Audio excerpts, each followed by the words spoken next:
Hey everyone. So apologies up front. I know it's been kind of quiet on this channel lately. I've been doing a lot of traveling, a lot of seeing family. I did a video, excuse me. It was like a basically a check-in that I did on a random Thursday video before all this hit at the beginning of July, basically saying that it was going to be kind of light on the channel because there was going to be a lot of traveling and stuff like that, and it's turned out to be true. It's been kind of slow on here, and I apologize. I should change the little banner from saying new vlogs every day to new vlogs whenever the hell, because that's kind of what it's turned out to be. I'm trying to be better. You know what? I'm gonna stop apologizing for that. I'm doing what I'm doing. No, but so yeah, I was traveling and I was seeing family last week, and my plan was to just do the phone thing that I've done from time to time, just like post, from my phone. But it turns out that the place we were getting together was in the middle of bloody nowhere, and it was really hilly and didn't have a very good cell signal. Some people didn't have any cell service at all. Like my wife had no cell service at all. She had to actually drive into town to make a phone call one day. I And there was Wi-Fi at this house that we were staying in, but it was terrible. True story. The first night that I was there, it was Sunday night, and I was uploading my video on the main channel for Monday. And I mean, I started uploading it, and it was saying it was going to take like 2.5 hours. I'm like, oh my God. So I had to like keep doing stuff on my computer to keep from going to sleep because it was not going to, it was going to shut off before it got there. Anyway, halfway through the upload, just completely died. Like I couldn't even find the Wi-Fi signal anymore. And I'm like, shit.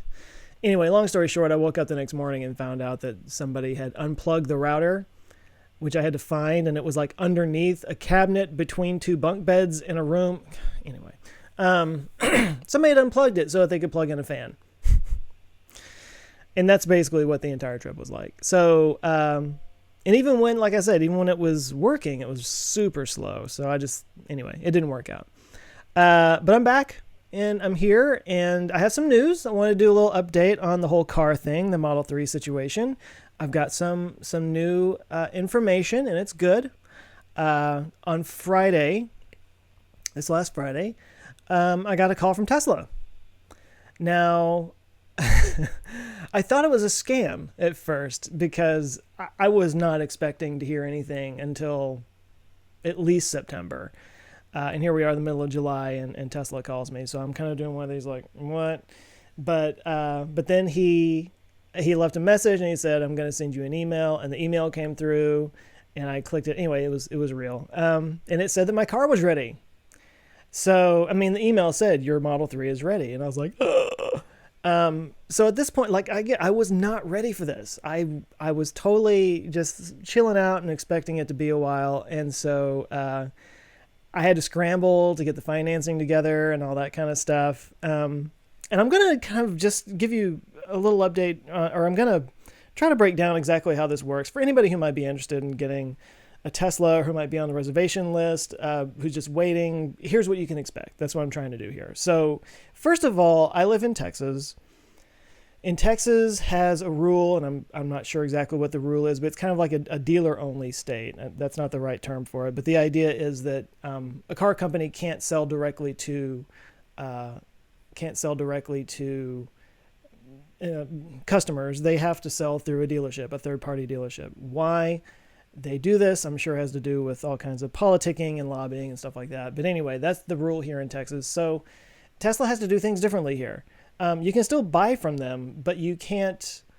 It's almost more like a person-to-person sale, right? Like if I wanted to sell my car and somebody wanted to buy it, we could do that sort of transaction. That's basically how Tesla has to handle it. And all that means is that everything that you do has to be completely lined up. They've got to have the money in hand and everything before they even ship it to Texas because of laws, So I say all that to say that my experience might be different from yours depending on where you are. But anyway, so I get this email. I am trading in my car. I'm not expecting much from it, but but I'm trading in my car. And so on the Tesla website, there was like a list of things that I was able to do, or once I placed my order, there was a list of things that you needed to provide, things like driver's license, photos of your driver's license and your insurance, stuff like that. But one was for the trade-in and one was for the financing. So the trade-in part was actually really cool and really simple. So all you had to do was, I got the email on my phone, clicked a little button in the email, and it opened up the website on my phone. And you basically went around and you entered information like the number of miles, the VIN.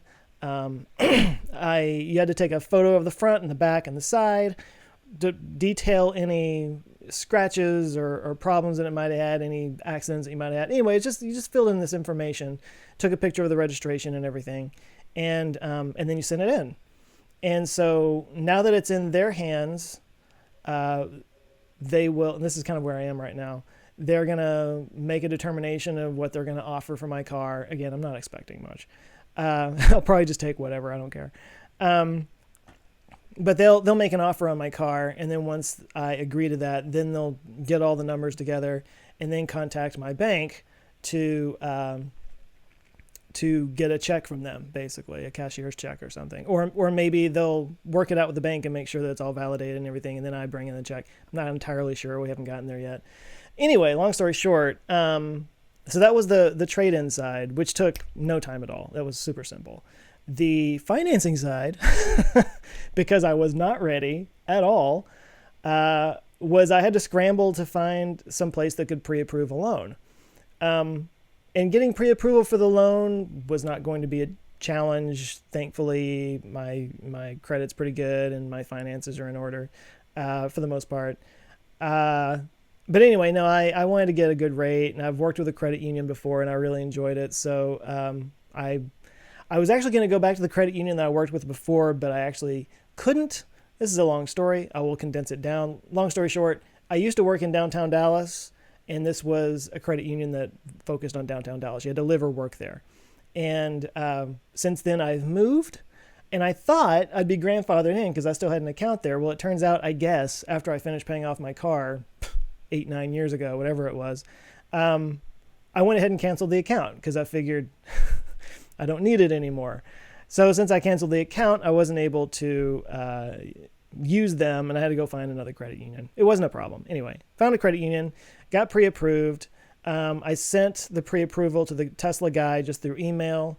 I sent him, there was something else he needed. I think it was a photo of my driver's license. No, it was the trade-in thing. Yeah, so I took care of the trade-in thing, sent him the pre-approval letter.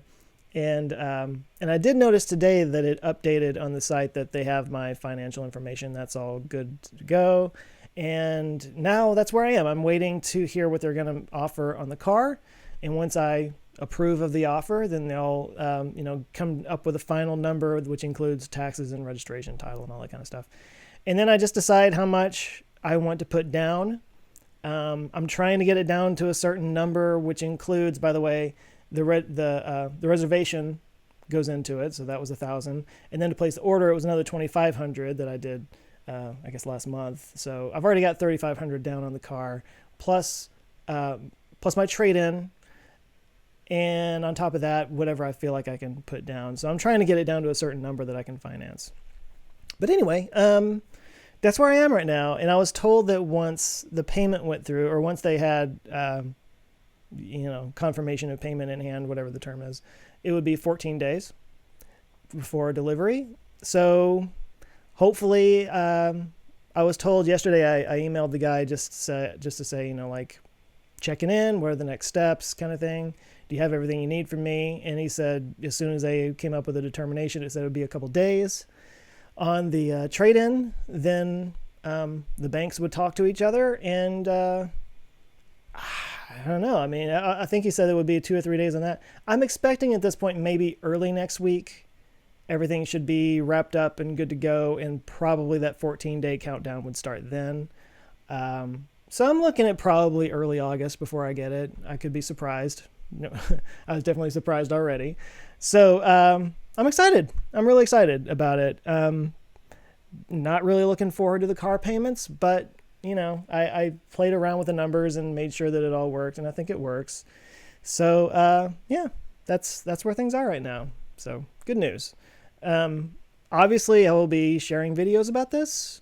I promise my channel, not this one or the other one, they're not going to become Tesla channels, but I've heard that if I do videos about my car, that I might be able to write off the payments on my taxes. And obviously I'm going to take advantage of that if I possibly can. I need to get that confirmed with my accountant. But anyway, you'll be seeing more about this, but I just wanted to follow up. And again, I just want to kind of share what the experience was for anybody out there that might be waiting and want to know what to expect. It's a lot of waiting. The waiting is not over yet, but that's okay. I'm in good spirits about it, as you can tell. I'm not whining about it as much as I used to. I still think that there's been a lot of issues with this rollout. I know other people who placed their order at the same time as me, who are getting their cars, who have not gotten their cars yet, or have not heard anything about it yet. I know there are some people that placed their orders 8 weeks ago and are already getting their cars. So hopefully this is just a big hurdle that Tesla's worked through, and when things will get straightened out in the future. It's been super frustrating. I think they could have done a better job of this, but anyway, I'm going to stop rambling now. That was the situation. That's where things lie, and I will fill you in as things progress. There you go. Thanks you guys for being patient, and I'm going to try to be more regular about this, and I don't have any more travel coming up, but now I'm trying to get ahead on the videos because I'm kind of behind on those too. So anyway, thanks again. You guys rock, and I'll see you next time. Later.